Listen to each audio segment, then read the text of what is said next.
ایک دوست نے اپنے ایک دوسرے دوست سے قرض لیا اور قرض لینے کے بعد جو ٹائم تھا وہ پورا ہو گیا. اب پیسے اس نے نہیں لوٹائے. بڑی کوشش کی اس نے کہ بھائی میری رقم واپس دے دیں, اس نے نہیں دیا. اب وہ یہ کیس لے کر عدالت میں چلا گیا اور جج صاحب سے جا کر اس نے کہا کہ اس نے میرے پیسے دینے اور یہ میری رقم نہیں لوٹا رہا. تو جج صاحب نے کہا کہ تمہارے پاس 30 دن ہیں, ودن 30 days تم نے اس کے پیسے واپس لوٹانے ہیں ورنہ پھر تمہارے خلاف فیصلہ ہو جائے گا. تو وہ شخص گھر گیا. اب اس نے کیا کیا, اس نے صبح سے لے کر شام تک درود پاک پڑھنا شروع کر دیے. 1 دن 2 دن 3 دن 27 دن ہو گئے. وہ درود پڑھتا رہا اور انتظار کرتا رہا. پیسے تو تھے نہیں, 30ویں دن عدالت میں پیش ہونا تھا. 27 دن گزر گئے, 28ویں رات آ گئی. خواب میں اس کو کسی نے آواز دی کہ گھبراؤ نہیں, تمہارا قرض ادا ہو جائے گا. اگلے دن پھر درود پاک پڑھتا رہا. اب نبی پاک کی خواب میں زیارت ہوئی. آقا علیہ الصلوۃ والسلام تشریف لائے, فرمایا گھبراؤ نہیں, تمہارا قرض ادا ہو جائے گا. تم علی بن عیسیٰ وزیر کے پاس جاؤ اور اس سے کہو وہ تمہارا قرض ادا کر دے گا. اب جب صبح اٹھا تو بہت خوش کہ نبی پاک کی زیارت مجھے ہو گئی. لیکن پھر خیال آیا کہ میں اگر وزیر صاحب کے پاس گیا اور انہوں نے مجھ سے کوئی ایویڈنس مانگ لیا, کوئی پروف مانگا, کہ میں کیسے مان لوں تمہیں نبی پاک نے بھیجا ہے, تو اس بات پر تو میرے پاس کوئی دلیل نہیں ہے. اب 30ویں رات آ گئی, آخری رات ہے, صبح عدالت میں جانا ہے. درود پاک پڑھتے پڑھتے سو گیا. سرور کائنات علیہ الصلوۃ والسلام نے خواب میں پھر کرم فرمایا. فرمایا علی بن عیسیٰ وزیر کے پاس جاؤ, وہ تمہارا قرض ادا کر دے گا. کہ حضور میں چلا تو جاتا, مگر اگر وہ مجھ سے یہ کوئی پروف مانگتا, کوئی ایویڈنس مانگتا تو میں کیا جواب دیتا. پیارے آقا علیہ الصلوۃ والسلام نے فرمایا کہ ایسا کرو, اسے یہ کہنا کہ آپ کا ایک راز ہے جو آپ جانتے ہیں اور رب جانتا ہے, اور وہ راز یہ ہے کہ آپ روزانہ فجر کے بعد 5000 بار درود پاک پڑھتے ہیں, اور جب تک درود پاک مکمل نہیں ہوتے آپ کسی سے بات نہیں کرتے. اب جب صبح اٹھا تو بہت مطمئن کہ اب تو دلیل بھی آ گئی ہے. پہنچ گیا صبح علی بن عیسیٰ وزیر کے پاس. اس کا دربار لگا ہوا ہے. اس نے پیغام بھجوایا کہ میں علی بن عیسیٰ وزیر صاحب سے اکیلے میں ملنا چاہتا ہوں, پیغام لایا ہوں. درباری نے آ کر پوچھا, وزیر صاحب پوچھ رہے ہیں کس کا پیغام لایا ہو؟ کہا میں نبی پاک علیہ الصلوۃ والسلام کا پیغام لایا ہوں. فوراً وزیر صاحب نے بلا لیا. کہا فرمائیے. کہ مجھے میرے آقا علیہ الصلوۃ والسلام نے کہا ہے کہ آپ میرا قرض ادا کر دیں. میں 3000 دینار کا مقروض ہوں. Today is the last day in the court. آج مجھے کورٹ میں پیش ہونا ہے. اگر آج میں نے اپنا قرض ادا نہ کیا تو مجھے جو ہے وہ سزا ہو سکتی ہے. علی بن عیسیٰ کہتا ہے میں بالکل آپ کا قرض تو ادا کر سکتا ہوں, مگر مجھے کیسے پتہ چلے, کوئی دلیل ہے, کوئی پروف ہے کہ آپ کو نبی پاک علیہ الصلوۃ والسلام نے بھیجا ہے؟ کہتا ہے ہاں, خالی ہاتھ نہیں آیا, آقا نے دلیل بھی عطا فرمائی ہے. اچھا بتائیے کیا دلیل ہے؟ کا دلیل یہ ہے کہ آپ کا ایک راز ہے جو صرف آپ جانتے ہیں اور آپ کا رب جانتا ہے. 5000 ٹائمز ڈیلی آپ درود پاک پڑھتے ہیں فجر کے بعد, اور جب تک یہ درود پورے نہیں ہوتے آپ کسی سے بات نہیں کرتے. آپ ذرا پہلے تھوڑی دیر کے لیے امیجن کریں کہ جو وزیر 5000 بار روز درود پڑھتا ہوگا وہ عاشق رسول کیسا ہوگا. اس کی تو لاٹری نکل آئی نا, وہ تو خوشی سے جھوم اٹھا, کہتا مرحبا یا رسول اللہ, میرے درود پاک قبول ہو گئے, بہت خوش. اب ابھی بیٹھے ہیں آپ, کمرے میں گیا, واپس آیا اور 3000 نہیں 9000 دینار لے کر آیا. کہتے 3000 تو نبی پاک کا حکم, مرحبا یا رسول اللہ, 3000 اور لیجئے, آپ نے اتنی اچھی خبر مجھے سنائی, اتنا پیارا خواب سنایا, آپ کے قدم میرے گھر تک آئے, اور 3000 مزید لے جائیے, اس سے اپنے بچوں کے لیے کوئی کاروبار شروع کیجئے, اور ایک وعدہ بھی کیجئے, زندگی میں آئندہ جب بھی آپ کو کوئی ضرورت پڑے گی نا آپ میرے پاس آئیں گے, میں آپ کا بھائی ہوں. اب یہ دیوانہ بڑا خوش ہو کر عدالت پہنچا. اچھا everybody expecting over there, سب یہ سوچ رہے تھے کہ یہ اس نے آج گرفتار ہی ہونا ہے, کیونکہ تھا ہی کچھ نہیں اس کے پاس, پہلے ہی کہہ دیا تھا کہ میں کولیپس ہو گیا ہوں. اب عدالت میں جاتے ہی اس نے 3000 دینار جج صاحب کو دے دیے کہ صاحب اس کا میرا قرضہ ادا کر دیں, میں جو ہے وہ اپنے قرضے سے بری ہونا چاہتا ہوں. جج صاحب ہوتے ہیں, انہوں نے کہا قرضہ تو ادا کر دیں گے, پہلے بتاؤ پیسے لائے کدھر سے ہو؟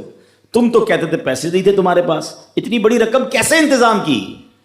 اب بھری عدالت میں گویا اس نے زبان حال سے یہ کہا کہ اتنا دیا سرکار نے مجھ کو، اتنی میری اوقات نہیں، یہ تو کرم ہے ان کا ورنہ مجھ میں تو ایسی بات نہیں۔ اب اس نے بھری عدالت میں پورا واقعہ سنایا کہ میں نے تو کچھ نہیں کیا، آقا خواب میں تشریف لائے، میں وزیر صاحب کے پاس گیا، انہوں نے یہ پیسے دیے۔ سنو اس زمانے کے جج بھی کیسے ہوتے تھے، وہ جج دوران عدالت اپنے کرسی سے اٹھ کر کمرے میں چلا گیا، تھوڑی دیر بعد جج صاحب واپس آئے اور 3000 دینار اس کے ہاتھ میں دیتے ہیں، کیا سارا ثواب علی بن عیسیٰ لے جائے گا؟ میں بھی تو آقا کا امتی ہوں، تمہارا قرضہ میں ادا کرتا ہوں۔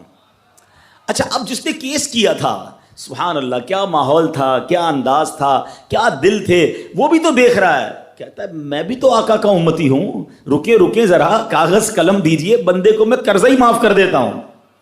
اچھا قرضہ ہو گیا معاف، اب جو 3000 جج صاحب نے دیے تھے، وہ بندہ کہتا ہے جج صاحب ہوں واپس لے لو، میرا تو قرضہ ہی ادا ہو گیا۔ تو جج صاحب کہتے ہیں جو پیسے آقا کے نام پر نکال دیے میں نے واپس نہیں لینے، یہ سارے تم ہی لے جاؤ۔ اب یہ 12000 دینار لے کر یہ عاشق رسول جھومتا ہوا اپنے گھر پر جا رہا ہے۔ اے میرے پیارے اسلامی بھائیوں، ایک رات پہلے ایک سنگل پینی اس کے پاس نہیں ہے، اور اگلے دن 12000 دینار ہیں۔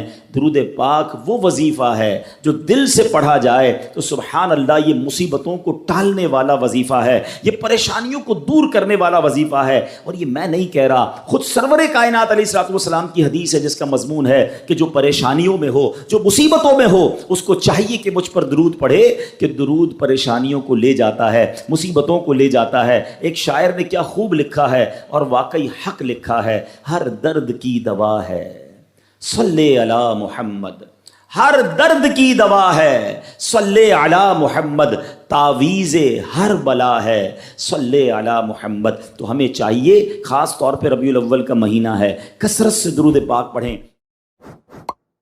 اسلام کی تعلیم اور اشاعت کا سلسلہ شروع کیا تو مکہ مبارک میں جتنا عرصہ رہے اس وقت تک بھی مسلمان بیت المقدس کی طرف رخ کر کے عبادت کرتے تھے۔ پھر نبی پاک علیہ الصلوۃ والسلام نے مدینے کی طرف ہجرت فرمائی، اور ہجرت کے بعد مدینہ منورہ میں بھی مسلمان 16 یا 17 مہینے تک بیت المقدس کی طرف رخ کر کے نمازیں پڑھتے رہے۔ ہجرت کے 1 سال 5.5 مہینے کے بعد 15ویں رجب پیر کے دن مسجد بنی سلمہ میں نماز ظہر کے درمیان قبلے کی تبدیلی ہوئی، اور اللہ پاک نے پیارے آقا علیہ الصلوۃ والسلام کی خواہش کے مطابق مسلمانوں کا جو کعبہ ہے، قبلہ ہے، وہ کعبہ کو فرما دیا، اور اب مسلمان کعبے کی طرف رخ کر کے نماز ادا کرنے لگے۔ اس مقام پر آج بھی مسجد قبلتین قائم ہے۔ حضرت سلیمان علیہ السلام کے بعد بنی اسرائیل کے زوال کے ساتھ ہی بنی اسرائیل 2 حصوں میں منقسم ہو گئے، تقسیم ہو گئے۔ ہیکل سلیمانی کی عزت میں بھی کمی آ گئی۔ ویسے تو ہیکل سلیمانی پر کئی حملے ہوئے، مگر ایران کے بادشاہ بخت نصر نے جو فلسطین پر حملہ کیا تھا اس میں ہیکل سلیمانی کو مکمل طور پر مسمار کر دیا، اور بڑے پیمانے پر یہودیوں کا قتل عام کیا، تورات جلا دی گئی، اور اس وقت یہودی غلاموں کو دریائے فرات کے کنارے آباد کیا گیا، اور انہوں نے اس بستی کا نام تل ابیب رکھا۔ اس کے بعد ایران کے پہلے کسرا خسرو نے یہودیوں کو واپس فلسطین جانے کی اجازت دے دی، تب وہ جنوبی فلسطین میں آ کر آباد ہوئے اور ہیکل سلیمانی کی اثر نو تعمیر کی، مگر یہ تعمیر بھی زیادہ عرصے قائم نہ رہ سکی، اور 70 عیسوی میں روم کے بادشاہ توتس نے ایک مرتبہ پھر ہیکل سلیمانی پر حملہ کیا، اسے مسمار کر دیا، اور یہودیوں کو فلسطین کے جنوبی حصے سے بھی نکال دیا۔ یوں فلسطین مکمل طور پر یہود سے خالی ہو گیا تھا۔ حضرت عمر فاروق رضی اللہ تعالیٰ عنہ کے عہد خلافت میں جب فلسطین فتح کیا گیا، اس وقت وہاں عربی النسل قبائل آباد تھے۔ اسلامی لشکر کے سپہ سالار سیدنا ابو عبیدہ بن جراح رضی اللہ تعالیٰ عنہ نے فتح یرموک کے بعد اسلامی لشکر کے ساتھ آپ دمشق آ چکے تھے۔ آپ نے اپنے اصحاب سے مشورہ کیا کہ قیصاریہ روانہ ہو یا بیت المقدس۔ حضرت سیدنا معاذ بن جبل رضی اللہ تعالیٰ عنہ کے مشورے پر عمل کرتے ہوئے سیدنا فاروق اعظم رضی اللہ تعالیٰ عنہ کی بارگاہ میں ایک مکتوب روانہ کیا گیا، دونوں شہروں میں سے کس شہر کا انتخاب کیا جائے۔ سیدنا فاروق اعظم رضی اللہ تعالیٰ عنہ نے جلیل القدر صحابہ کرام علیہ رضوان سے جب مشورہ کیا تو مولا علی شیر خدا کرم اللہ تعالیٰ وجہ الکریم نے فرمایا کہ اے امیر المومنین، آپ اسلامی لشکر کو بیت المقدس کی طرف روانگی کا حکم دیں، وہ پہلے بیت المقدس کو فتح کرے پھر قیصاریہ کی طرف جائیں، کیونکہ رسول پاک علیہ السلام نے پہلے مجھے بیت المقدس کی فتح اور بعد میں قیصاریہ کی فتح کی خوشخبری دی تھی۔ یہ سن کر سیدنا فاروق اعظم رضی اللہ تعالیٰ نے فرمایا اے ابو الحسن آپ نے سچ کہا. پھر سیدنا ابو عبیدہ بن جراح رضی اللہ تعالیٰ کی طرف پہلے بیت المقدس اور پھر قیصاریہ روانگی کا حکم لکھ کر روانہ کر دیا. ڈیئر ویورز، ہے نا بڑی عجیب داستان، بڑی ایمان افروز داستان. سیدنا ابو عبیدہ بن جراح رضی اللہ تعالیٰ کو جیسے ہی امیر المومنین کا مکتوب ملا، آپ نے روزانہ 5000 مجاہدین لشکر بیت المقدس روانہ شروع کر دی. یعنی 5000 مجاہدین ڈیلی روانہ ہوئے. بیت المقدس کا جو قلعہ تھا، جو فورٹ تھا، وہ بڑا مضبوط تھا. رومیوں نے یرموک کا حال سن کر پوری تیاری کر رکھی تھی. اسلامی لشکر کے جاتے ہی انہوں نے قلعے کا محاصرہ کیا، اس کو سراؤنڈ کر لیا. حضرت ابو عبیدہ بن جراح رضی اللہ تعالیٰ کے حکم سے روزانہ اس فورٹ پر، اس قلعے پر حملہ کیا جاتا. 11 دن تک حملہ کرتے رہے مگر کوئی خاص پیش رفت نہ ہوئی، کوئی پروگرس نہ ہو رہی تھی. 11ویں دن خود سیدنا ابو عبیدہ بن جراح رضی اللہ تعالیٰ سیدنا خالد بن ولید رضی اللہ تعالیٰ تشریف لائے. مجاہدین نے تکبیر و تحلیل کی صدائیں بلند کی، خوب نعرے لگائے. تو رومیوں کو بھی معلوم ہو گیا کہ اسلامی لشکر کا کوئی بڑا سردار آ گیا ہے. وہ سب پریشان ہوئے، اپنے سب سے بڑے راہب قمامہ کے پاس گئے اور ساری صورتحال بیان کی. جب اسے معلوم ہوا کہ مسلمانوں کا سردار آ گیا ہے، وہ بہت پریشان ہوا اور کہنے لگا اب تمہاری ہلاکت نزدیک ہے، کیونکہ میں نے پچھلی کتابوں میں پڑھا ہے کہ ملک شام کو محمد الرسول اللہ صلی اللہ تعالی علیہ وسلم کا ایک سرخ رنگ کا صحابی فتح کرے گا. اگر یہ وہی سردار ہے تو صلح کے علاوہ اب تمہارے پاس کوئی دوسری صورت نہیں ہے. پھر وہ اسلامی لشکر کے سپہ سالار کو دیکھنے کے لیے قلعے کے دیوار پر آیا. سیدنا ابو عبیدہ بن جراح رضی اللہ تعالیٰ کو بلایا. آپ رضی اللہ تعالیٰ جب آگے گئے تو ان سے بھی وہی بات کی. حضرت ابو عبیدہ بن جراح نے کہا یا تو تم اسلام قبول کر لو یا جزیہ دے کر امان حاصل کر لو، پھر ہم سے جنگ کرنے کے لیے تیار ہو جائے. لیکن اس راہب قمامہ نے سیدنا ابو عبیدہ بن جراح رضی اللہ تعالیٰ کی بات کا کوئی جواب نہ دیا. فقط خاموشی سے وہ بس آپ کو دیکھتا رہا اور پھر واپس چلا گیا. اس نے اپنی قوم سے کہا کہ یہ وہ شخص نہیں ہے جس کے بارے میں نے کتابوں میں پڑھا ہے، لہذا تم ان سے جنگ کرتے رہو، یہ تمہارا بال بھی بیکا نہیں کر سکتے. سیدنا ابو عبیدہ بن جراح رضی اللہ تعالیٰ نے بھی وہاں سے واپس آ کر اسلامی لشکر کو جنگ کا حکم دے دیا. روزانہ اسلامی لشکر اس فورٹ پر، اس قلعے پر حملہ کرتا. رومی تیروں کی برسات کرتے، دونوں طرف سے جانی نقصان بھی ہوتا، سپاہی زخمی بھی ہوتے. لڑائی 4 ماہ تک جاری رہی. جی ہاں ویورز، 4 منتھ تک یہ لڑائی جاری رہی. اہل شہر تنگ آ گئے. وہ دوبارہ اپنے جو سردار تھا، جو ان کا لیڈر تھا قمامہ، اس کے پاس گئے، ساری صورتحال بیان کی. وہ نصرانی راہب جو تھا وہ پھر قلعے کی دیوار پر آیا اور سیدنا ابو عبیدہ بن جراح رضی اللہ تعالیٰ عنہ سے کہنے لگا کہ ہم ہر حال میں تم سے جنگ کریں گے، البتہ ہمارے شہر کو صرف ایک ہی شخص فتح کرے گا جس کے اوصاف ہماری کتابوں میں لکھے ہوئے ہیں، وہ تم نہیں ہو.